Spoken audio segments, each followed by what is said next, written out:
Jam, what up, what up, what up, what up? I said, what up? Amazing. And our next producer, B.L.T, you all set? Jimmy Jam.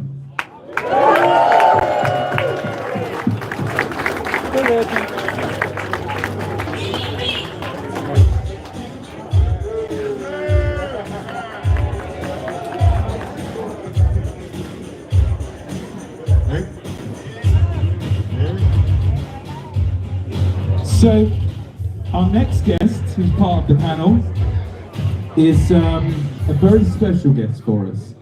This is someone who is really responsible why we're all here today.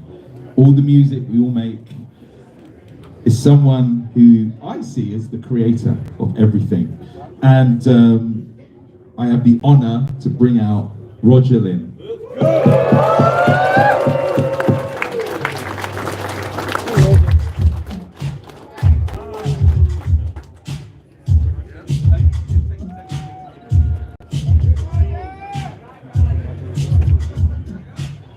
And next, we've already sat down and spoke to him. We have the legendary Bryan Michael Cox.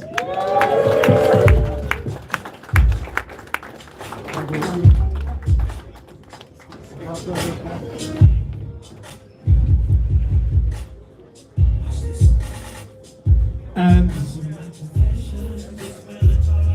to even add more super production to the stage, we have the legendary Jermaine dupri.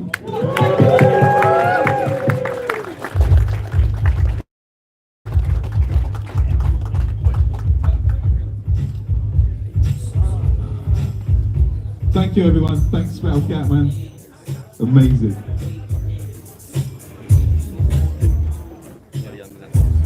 Oh, sorry about that. How are we all doing? I need a fan. I think I need a fan.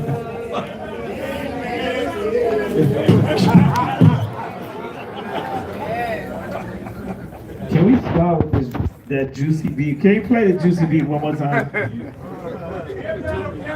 Let's play the juicy beat one more time. Just the drums at the top.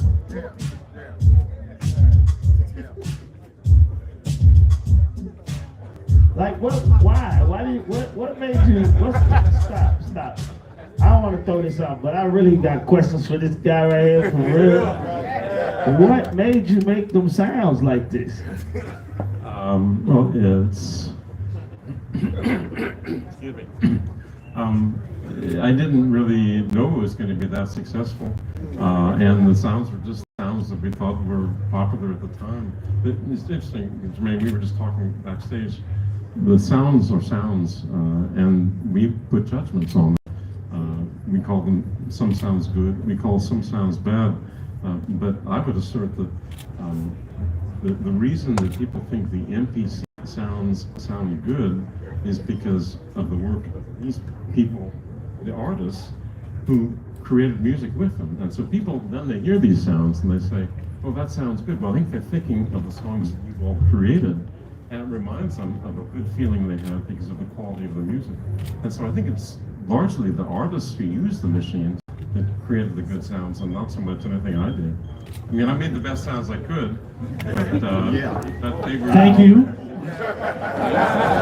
So, what we're going to do, B.L.T, let's take a listen to a few of the songs that the LinnDrum added its contribution to, and the magic.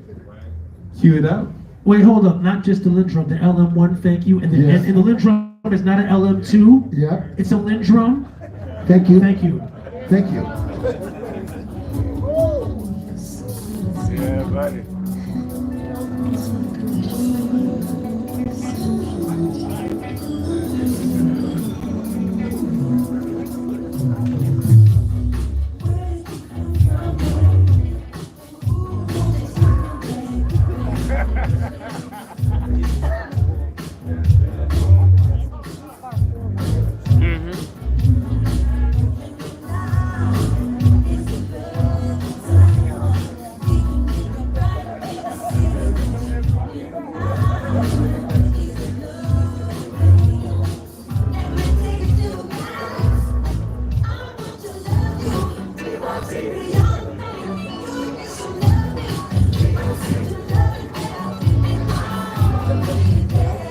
Thanks, Battle Cat, man. That just gives you a taste of, like, you know, what Roger really gave to everyone with his design. So, let's start at the beginning. Like, you know, when you started with this drum machine, like, what was going on in the marketplace that made you design the Linn?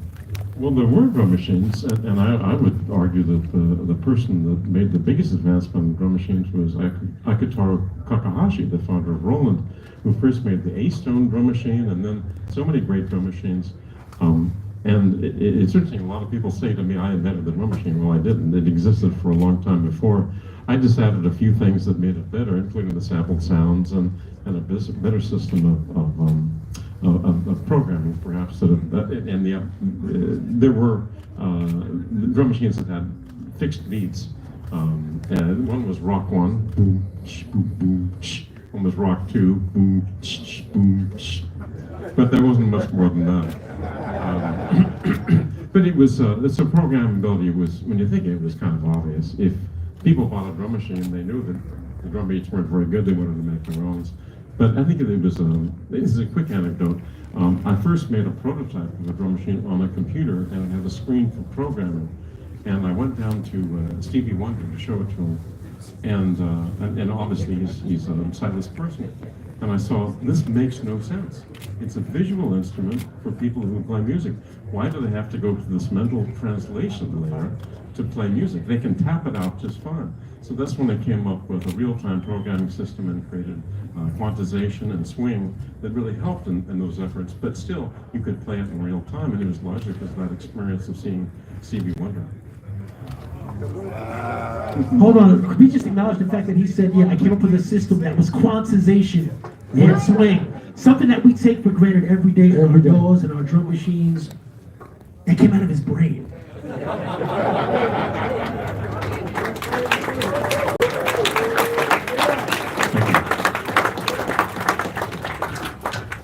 So Jimmy, when you started to use like LinnDrum, when did that kind of really start to become like a whole kind of figure around your sound? Like, did you hear it on someone else's record, or did that just, you know, you started hearing these sounds on other people's records? How did you discover the drum machine?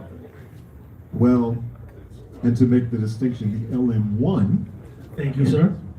was Prince, because all of those early Prince records were all LM1 records. So that's how we were familiar with the idea of.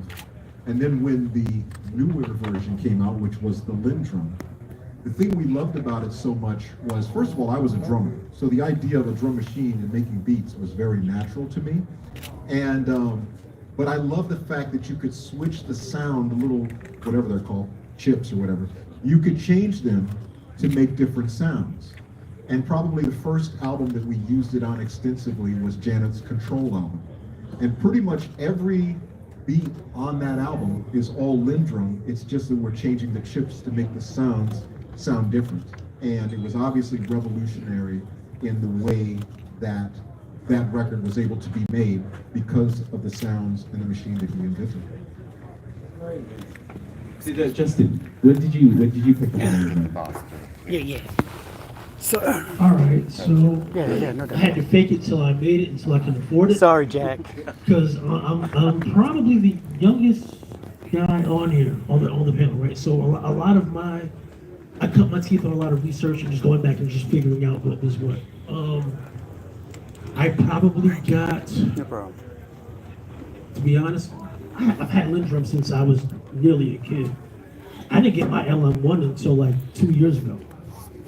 And I just so happened to get like the best one, not knowing that it was the best one. Because there was the Rev 1, and then there's the Rev 2, but the Rev 1.5 still has the engraved buttons, has all the clock sync options, but still, it has the best of the Rev 1 and the Rev 2. I didn't know that. I just kind of threw it on reverb. And he was letting it go for a decent price, and I was like, all right, I can afford that. I won't have to eat ramen for too long. So I got it, and then I sent it to a friend of mine, and I sent the picture to a friend of mine, and he's like, yo, turn that around. And I'm like, why? All right, sent him a picture of the back. He's like, you had the rarest revision of the LM1 to exist. And I'm like, I don't know what that means. I had to jump on Google and figure that out after the fact. So, you know, like that said, I've been a student of Roger's pretty much since the beginning of my career. My first professional machine ever was a ASR-10 because that's what RZA used, and it was 1993. And then shortly after that, I got an internship when I was like 15, 16 at the Cutting Room Studios in Manhattan. And I got to watch all these guys coming in and out, and they were all using MPC 3000s, 60s, and whatnot. I'm like, all right, I guess that's what I need to use. And I just happened to find a 60 that was signed by this guy. I didn't really know. I was like, all right, somebody signed it. All right, cool. It wasn't until years later that I realized what I had it made. Right. So, Bryan, Jermaine, did you ever experience using the LM1, LinnDrum? Never. I mean, recently, yes.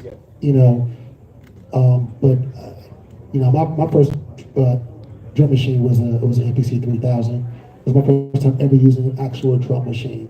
But as of in recent years, like No ID, who we're all friends of, he has a studio up the way in LA that's all this vintage gear. And I remember I went to book some time there, and I was like, yo, bring me the LM1, bring me all it, bring me everything. And I just, I just need a day to get, you know what I mean, to learn it. And so, yeah, I did that. I just recently, I've been able to like put my hands on one. Yeah, no, I was too young. But I remember going to the studio and seeing it. They used to have like an emulator and a LinnDrum. And it's like, you can't afford this shit. That's what it was like. These two pieces, you can't afford. It seemed like it was like $50,000 too back then. It just seemed like it was so far away. But I remember looking at the LinnDrum, and I remember seeing them pull the chips out and all of this. I didn't know what was going on, but I remember it. How old were you at that time? I probably was 13. And it's just like I just remember. I remember the emulator because I used to try to tell them to sample stuff, and they didn't do it the way I wanted to. That's what forced me to want to be a producer. It was like, but the emulator used to be like this. You could sample in this, right? And that's why I remember when I used to go to the studio. So Jimmy, like obviously your collection of records. Did you have any kind of like certain production tips of how you was processing the LinnDrum sounds? No, I mean, to me, it was just what we did back in that day was everything we recorded was the analog tape. And the thing I would do, or we would do, myself and Terry, we would record everything really way too loud on the tape. And we always used to love the way it sounded when you just took those sounds and just smashed them. And we recorded the control album. We were the engineers on the control album. We recorded everything way too loud.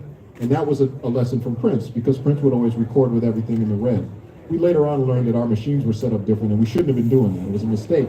But when you listen to the control record, the reason it jumped out at you on the radio was because of the little distortion that was in there, and that was something that Prince taught us. He said, always put a little bit of distortion because it makes it sound louder to people.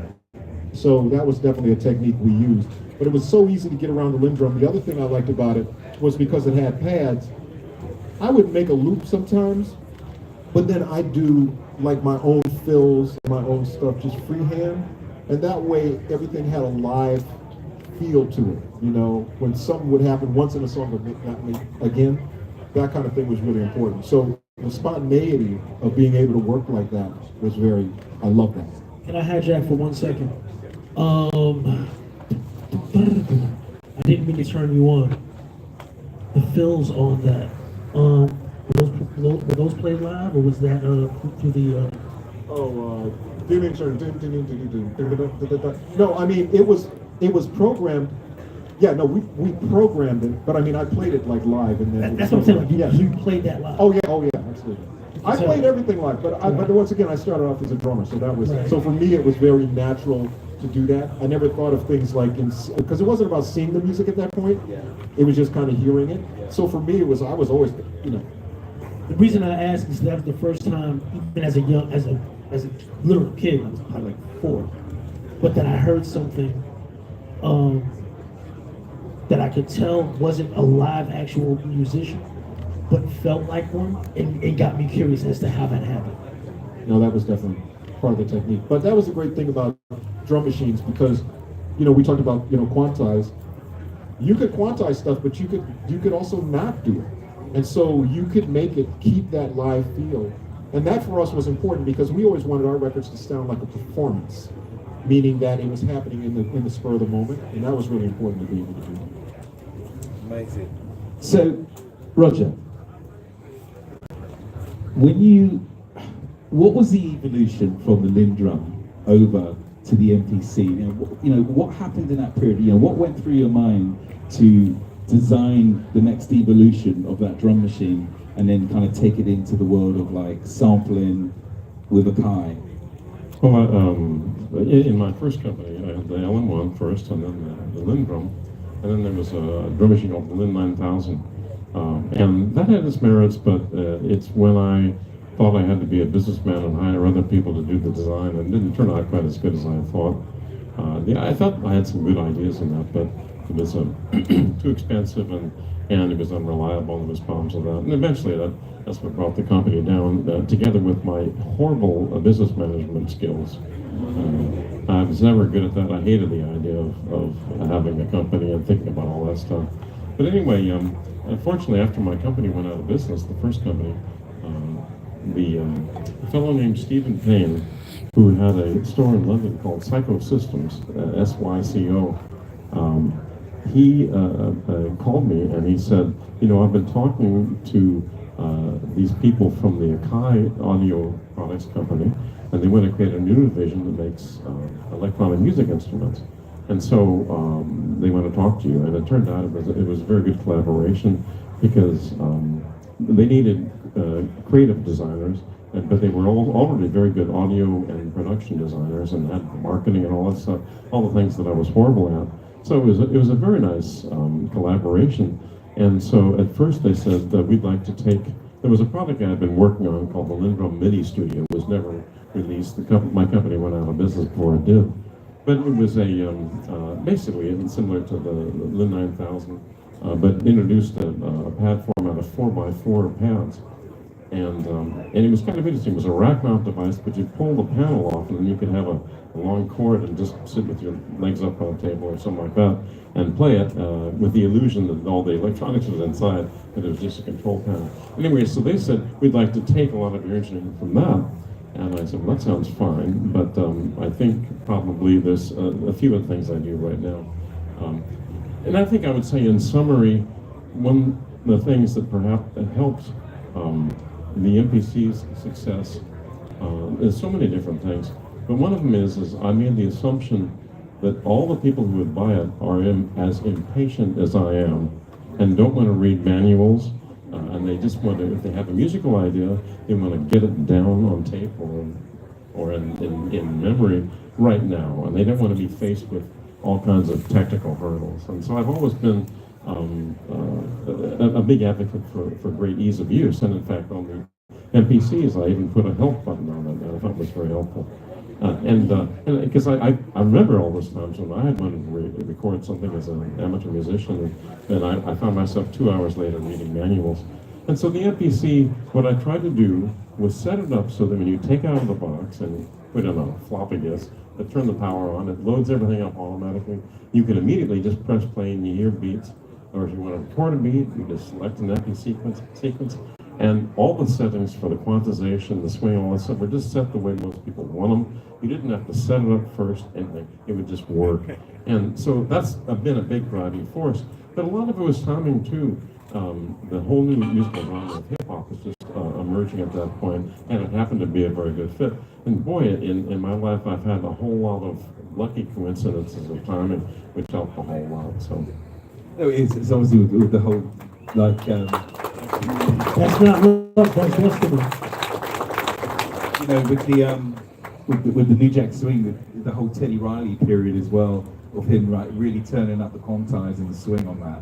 And for me, all of these genres would never have happened if it wasn't for your design, you know. Jay Dillard was marvelous. He used swing and quantization and lack of quantization in ways that I never would have imagined. You know, and when I first would hear Dillard recordings, I think, it sounds like a bad drummer. And people were playing with the exact style of bad drumming. But it was actually just a new style. And actually, I listened to it, and I go, that's a great groove. But you know, it's an interesting concept. As a product designer who doesn't have the talent of these gentlemen, I like to use the expression, I can make the brush, but it's the artist who decides what to paint with it. And Dilla surprised me. Sampling loops surprised me. When I first made the MPC 60, I remember being at a NAMM show, and the MPC 60 had a whopping 26 seconds of sampling time. Mono. 26? Yeah. And somebody said to me, could I have more sampling time? I said, how much? I said, 2 or 3 minutes. I said, what would you use that for? Because I assumed they just want to make drum sounds. They said, well, I'd like to take an entire measure or 2 measures of a record and use that as a basis for a song. Why would you want to do that? It's just, you have no idea. Styles change, and that's what the artist does in our culture. The artist just makes a vector and knows what should be done and makes that vector, and everybody follows him. And I can try my best to predict it, but and sometimes I have lucky coincidences, but it always surprises me. Amazing. So, Jermaine, when did you discover the MPC? And what was your first one? I think it was like 1991. I think it was like I said, we went through this era where I had a Ensoniq EPS, and the Ensoniq, I think, went out of business, and I had to get a W30, and I was just working with these workstations, and I kept trying to find the best workstation, and the guy at Rhythm City Guitar Center, he called me and told me that I should try this MP out, and I went, and it was like, you know, this will do everything that the EPS will do, and it'll do everything that the W30 can do. But you like you said, the sample time wasn't that long, so I think I made Crisscross album using the W30 and the MP together. And then I started learning how to trick the MP by speeding the samples up and sampling it and getting the entire sample in there in a quicker time, and then slowing it down to make it. But that's just a lot of work. But you know, that's the, you know, things that was going through. But yeah, I think it was like 91 right there. Justin, what about you? What was the first MPC that you purchased? My first MPC? All of them. No, so the first one that I bought was a 62, which according to legend of who I bought it from was actually used to sequence a bunch of Slick Rick's second album. But that provenance didn't come back. I didn't get word of that until after I had already sold it. And I was like, ah. But yeah, so it was the 62. Then I saved up enough money to get a 3000. And then I just literally bought every one after that. But you know, it's one of those things where it's like, if it's not broke, don't fix it. You know, I feel like I cut my teeth learning on the Roland JS30, which was a scam. That's a whole other conversation. And the Lexicon Jam Man, which was also a scam. No coincidence that scam rhymes with Jam Man. And then after that, yeah, no, it was MPCs from there on out. You know, and even after, you know, Roger had parted ways, you know, and was doing other things, the children of that original design. And to this day, like, I mostly sequence on Logic now, right? Just being real. But I still keep my Logic templates set up as if I was using an MP. You know, old habits die hard.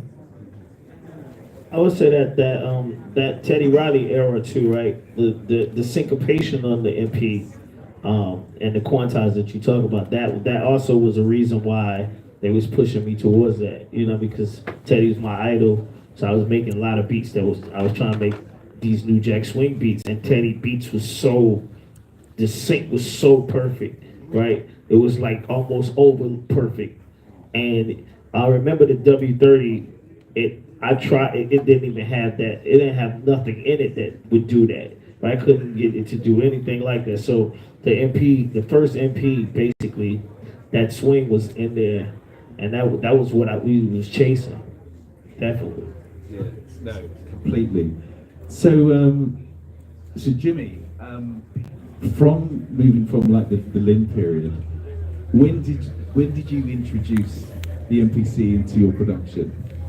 Because we were chatting about this last night. Yeah, so for me, the MPC, I mean, we had the 60, we had the 62, like you're talking about.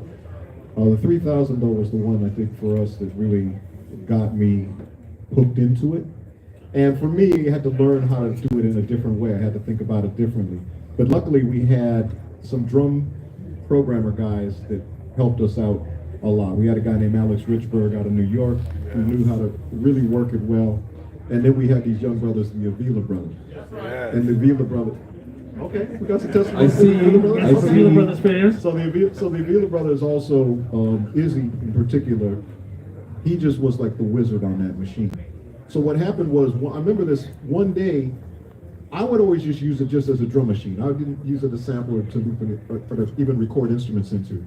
And I remember one day they set it up for me, and it was like a weekend, and they just said, you're gonna make a song today, and you're gonna have to use just the machine to record. Don't put it on the analog tape or whatever, just use the machine. And so I said, okay, so in order to do something really simple, I just put these chords in. I went, boom, boom, boom, boom, right? Then I put a little bass part, boom, boom, boom, boom, boom, boom, right? And then I put the beat, and the beat was just supposed to be, right? I couldn't figure out how to make it swing. So it just was this kind of straight beat, and I was so pissed off. So the next day I came in, and they said, did you make a beat? And I said, yeah, but I can't make it swing. And they were like, oh. And there it was.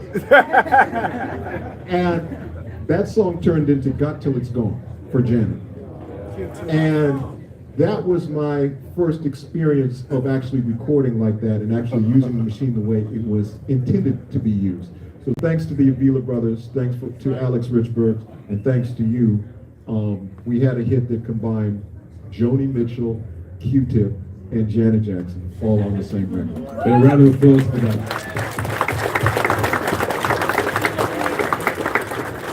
Amazing.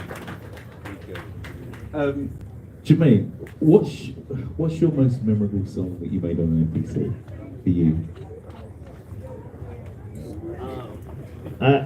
Jump is the first record I made on the MP.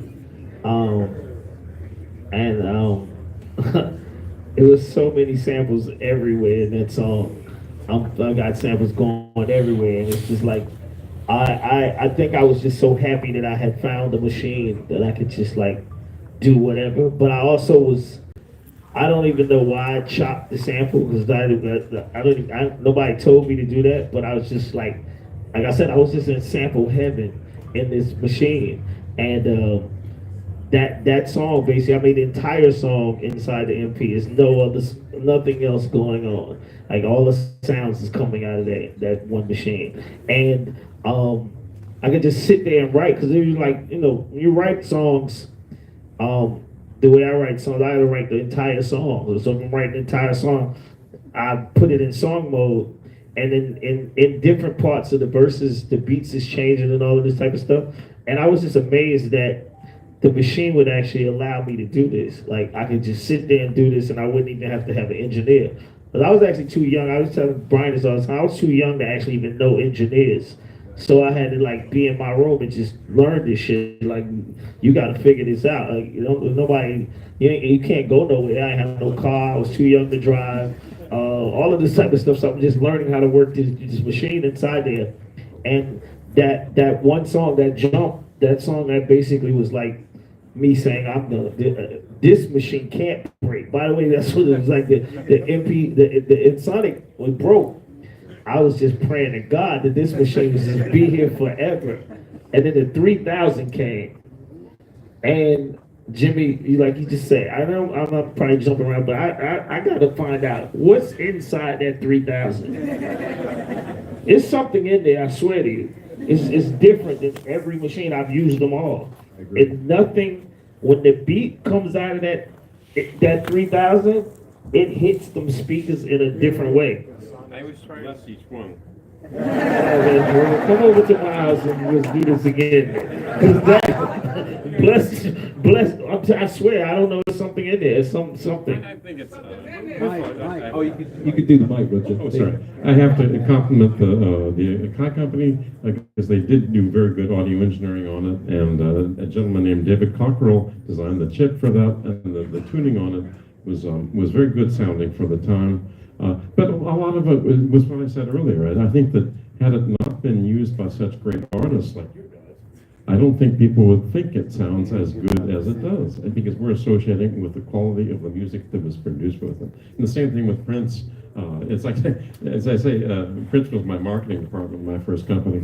I didn't need to do any advertising. It just doesn't do a Prince record. And he used it so creatively. Sometimes I like to say, we make the music that the machines or the instruments want us to make. If we were all making music in a previous century, or even a century before that, we'd be making music with violins and clarinets and things like that. But the machines now, they excel at certain things, and they allow us to go down paths that are very creative. But they are the paths that the machines kind of want us to make. And drum machines want us to make beats, obviously. And fortunately, that happens to be a great thing, because the nature of popular music is it's all about the dance, it's all about the rhythm. And that's the thing that, even though I'm woefully unaware of contemporary music, I'm 69, what is the eternal part of that in popular music is the beat. Because it's basically sort of the bird song of the human species for mating. We all get together and dance, and what do we dance to? A metronome. Well, we have some very good metronome makers on this stage tonight. Okay, good. I mean that in a good way. No. I wanted to point something out to people. So, for those of you that most of y'all are much younger than me, but I used to be in a group called The Time. Woo! Do y'all remember the song 77790? Yes. So you know that drum beat in that song is a LinnDrum. Okay, there's a drummer named David Garibaldi, the drummer in Tower Power. He programmed that beat, and that was Morris's favorite drummer, David Garibaldi. Okay, this is a LinnDrum, y'all. I know we say Jelly Bean on the song, but it's a LinnDrum. Okay, so just this gentleman right here, I just want to call that out. What about that hi-hat? Okay, so I got one other question. I know I've heard like this. So, I was too young to have an 808 when you was using the 808 Jimmy. Yes. So, Yes. But they said that in the 808, Roger, they said that the 808 had this roll because that's how the lights or something, right? The lights would go, and when it would get to the end, it would roll around, and that's why the 808 would hit so hard, right? And I was wondering if that is a true statement, because I'm thinking that's what you put inside this 3000. There's lights inside of there that we don't see. Right? Yeah. I'm trying to figure out like something. Is that a true statement about the 808? I'm not quite sure what you mean by roll. Do you mean the button where you like no repeat? Well, I think because it's the lights on the 808 they go all the way, they move all the way down, right? I didn't get a chance to use it like that, but they move all the way down, and then it shows the actual loop of the beat, right? Oh, I see, because the lights go sequentially. Yeah, and they say when it gets to the end, it turns around, and that's what gives it the thrust of the 808. I don't think so. It's just, it's kind of like if you had 16 more of those lights right after it. It's just more lights. You didn't want to make it too wide. That's the thing I was saying earlier about my experience in taking my original drum machine prototype of Stevie Wonder. I think Roland did a great job by enabling people who didn't have a good enough sense of timing to tap things out or play pads because it allowed them to play mathematically, But my experience once again is I was trying to make musical instruments for musicians who could already play. And if they could already tap it in, then why not just let them tap it into a metronome? But at the same time, once again, Roland did a great job. I have to commend Roland and Kakahashi, the founder, that they pursued their own path even after I came out with sampling machines. They didn't immediately try to copy it. They added creativity to analog sounds and their step-time programming system. And that's very much valued. There's a lot of great records that have been created with that as well. So they both have value. Raj, you seem to be, you understand, you accept your accolades, but you're not very precious with your achievements. You've allowed companies to just take the design and do what you want to do with it. Like, I have friends who've contacted you and you're like, yeah, just change the name. And you're just happy to march to the beat of your own drum, and I admire that. I respect that, because some lesser cultured folks might try to just, handle that differently, to say the least. What are you looking forward to doing next? Because the thing that the consistent thing that I always see with you is, what are we doing after that? What do you want to do after all of this? You've done everything. Literally. Yeah, but I've done some stuff. I don't know if I've done everything. You've done enough. Well, what I'm doing now with my company is I make an instrument that I call LinnDrum. I managed to stick my name into every product name.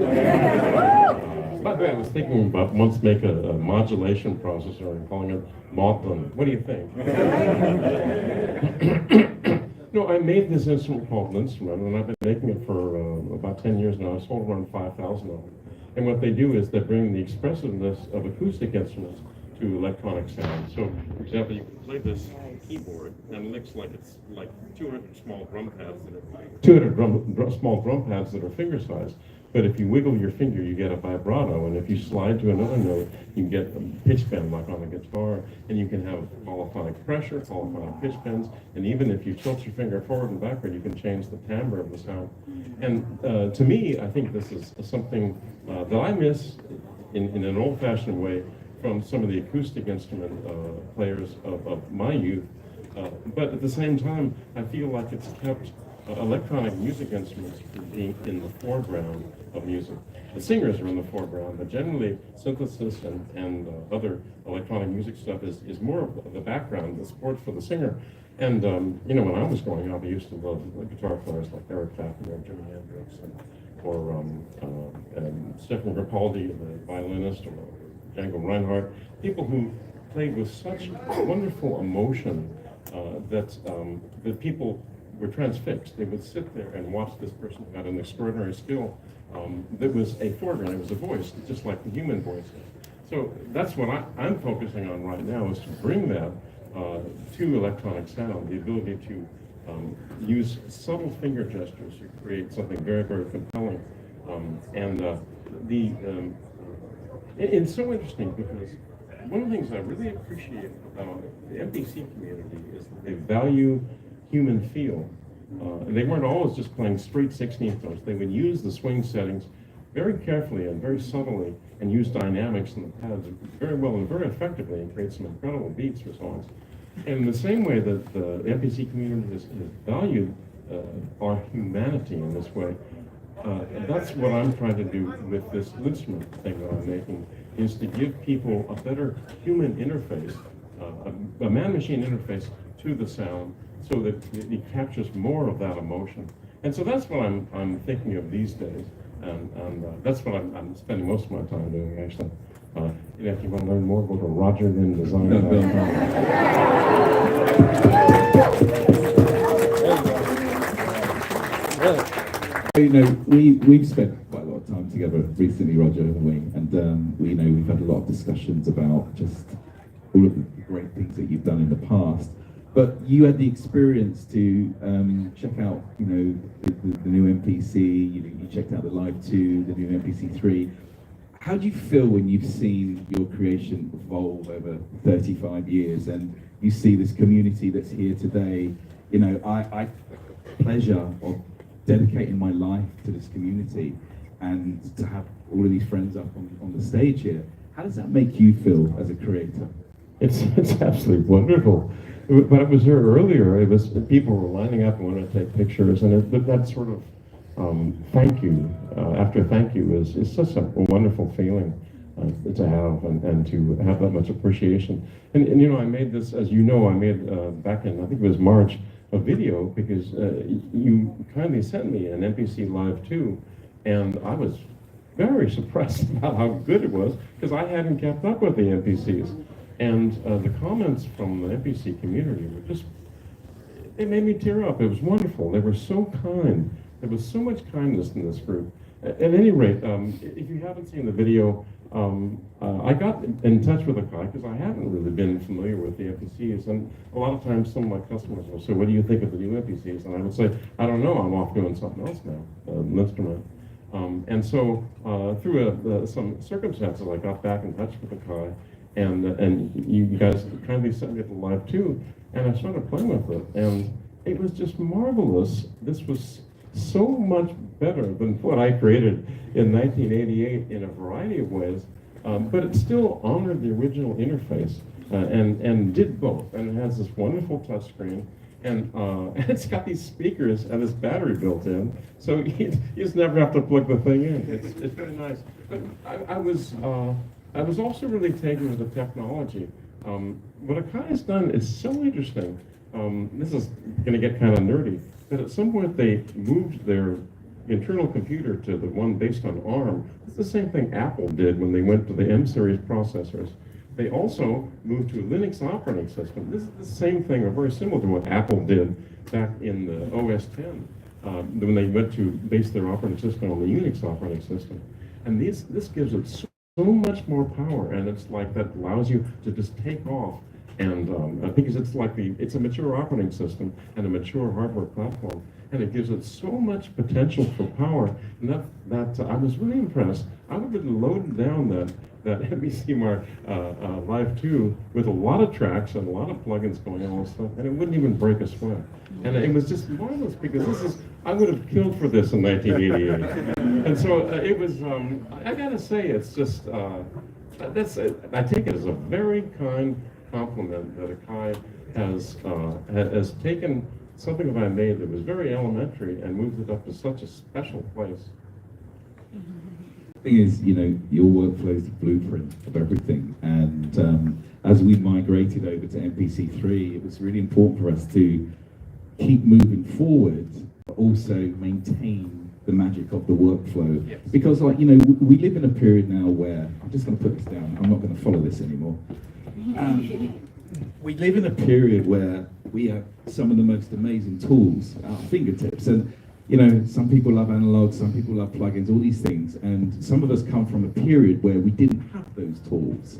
Now, if those tools were around when we first started making music, we all would have used them 100%, and for us to make sure that we migrate the MPC2 to MPC3, anyone who's used even a 60 to a 2000 can simply work them instantly. It's like Jermaine, you're all over the new hardware, the new MPC3, but it allows producers to grow because sounds change, the way people mix records, they want dynamics in the box, they want everything now because we're so used to having all of these tools.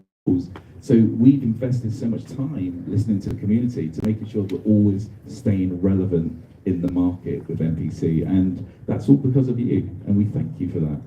Well, listen, can I attest to that quickly? Like I said earlier, the majority of my work is in the box now, on the computer, right? But every once in a while, I get bored. Yeah. And I'll walk into a Guitar Center. I'll just play, give me this, and this. And the last time I did that, I think I bought a MPC X and the Live 2. Got home, and I was alright, this X is too big, get it out of here. Because I wanted something that I could just sit on the couch and just hang out, right, with the family and just, bang out and have fun. Took me about 5 minutes to translate a few things, but I was still able to just have fun, making beats on the couch, right, because I understood his original design. And you guys have not strayed from that. Which then led to my son coming over and being like, "Daddy, hold on." Next thing I know, we're making beats together, right? But it was interesting because I'm like, wait a minute, I haven't used the MPC for a while now. And it's as many new features are here and all this other stuff that I can do, it's still the same, yet different and enhanced. And all right, well, time stretch, all right, that makes sense. Because you're still following the original blueprint, right? Yeah. like, so I can warp this, I can time stretch that, all right, cool, but it was not hard to understand at all. Like, I never read an original manual for the 60 or the 3000. You just sat down and understood it. Yep. So thank you again.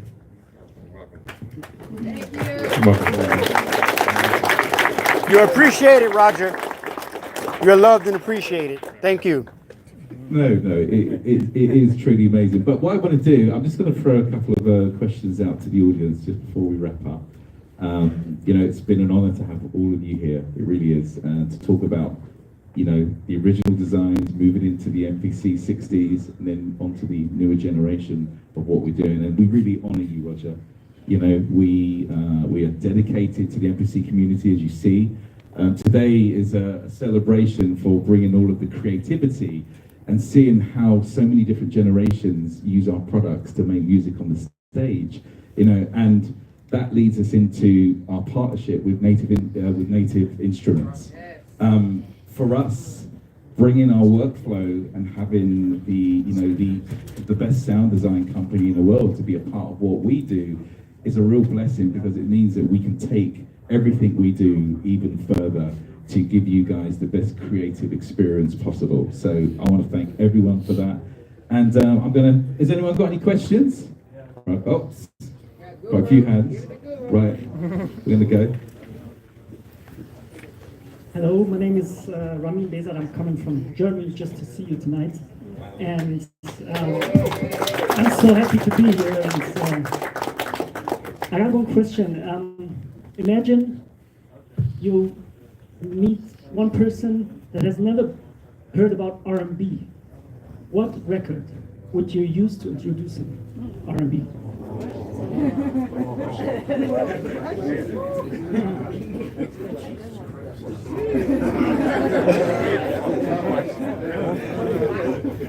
Okay, that's an interesting one. If I had to answer that question, the one song that epitomizes modern R&B music, from my perspective, is produced by one of the guys who produces on the stage. This song called "Tell Me If You Still Care" by the SOS Band. Yeah. Jimmy Jam. Tell you this. If I had to like give you one song, like yo, it's 808, it's chord progressions, it's bridge, it's long as shit. The song's like 6 minutes long. You're gonna get every ounce of what R&B music, modern R&B music is supposed to sound like. That song. Yo, it's funny you say that, because I had a different answer, then I thought about it for a second. I promise you, this is before you said it. Just Be Good to Me. Oh, yeah. The intro, the intro has an intro. Yeah. Yes. Right? Yeah. Yes. And then you get to that's another one. And the amount of synth work, but that was based on, and drum machine work that was based and built on previous generations and previous eras. You can hear the influences. That would, oh, here we go. Yeah, always on it. Okay, Battle Cat. Might as well keep it going. Everything about this song, yo.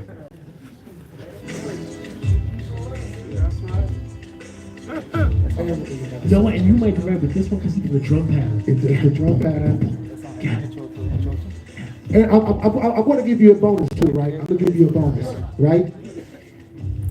Another Jimmy Jam and Terry Lewis thing. Everybody talks about Janet Jackson's Rhythm Nation album, right? She is a classic, right?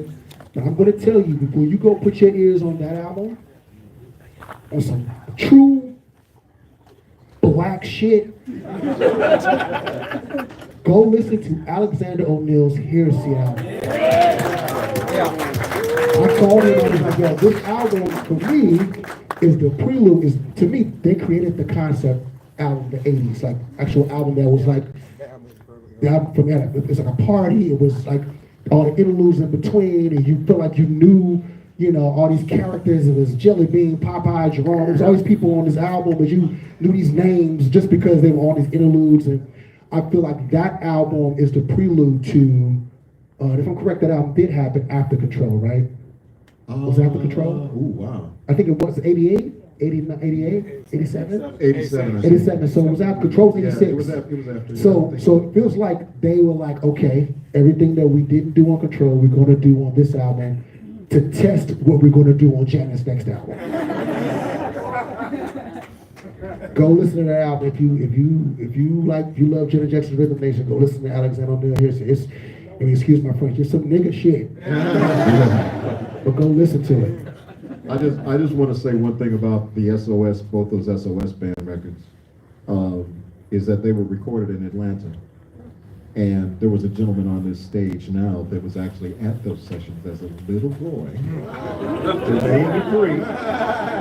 He was at those very first SOS band sessions that we did. So I don't know why I was there. Don't even know. I was there because my father was like a roadie. He was doing a lot of music, a lot of work for different people in the city. And SOS band was managed by the person that my father used to work for. And this night, it's a lot of things happened this night. They got fired from the group, right? Because they was in Atlanta producing and they wasn't supposed to be down there doing it. And then it snowed in Atlanta. Like all this crazy shit happened in one day. And I happened to be in the studio as a kid. And I feel like, some of that must have got in my body. I was in there and it soaked it up. But yeah, I was there. I happened to be able to be in that space when they was making them SOS band records.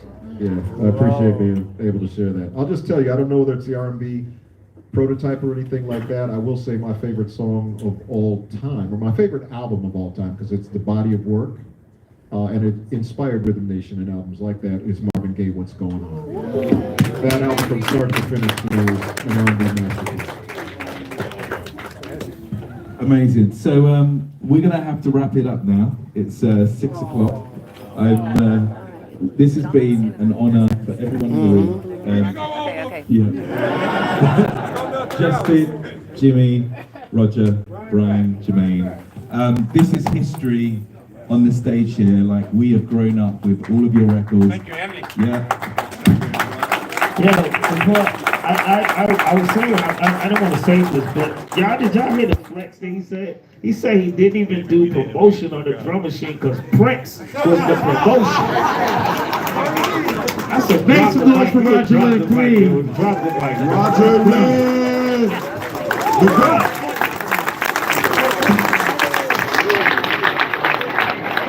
And big thanks to B.L.T for hosting the DJing for us. And I know. Thanks everyone. We're going to be doing this. I know. Next year. Don't worry about it. Okay.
I'm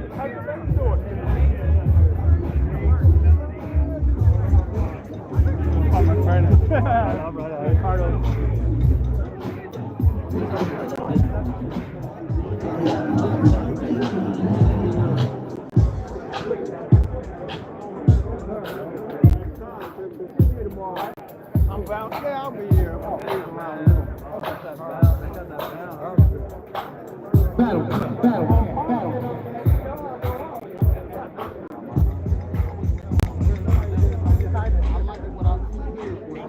Right here in your face. I'm digging this. I'm at the bus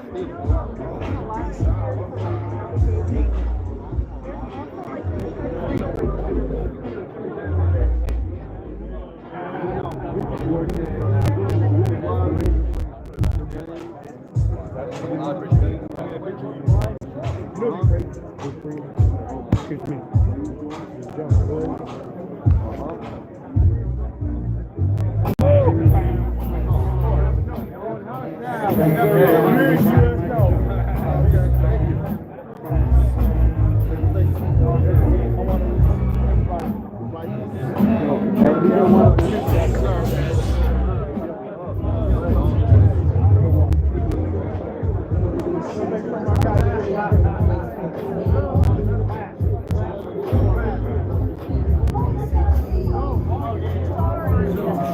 I always try to watch that. My apologies.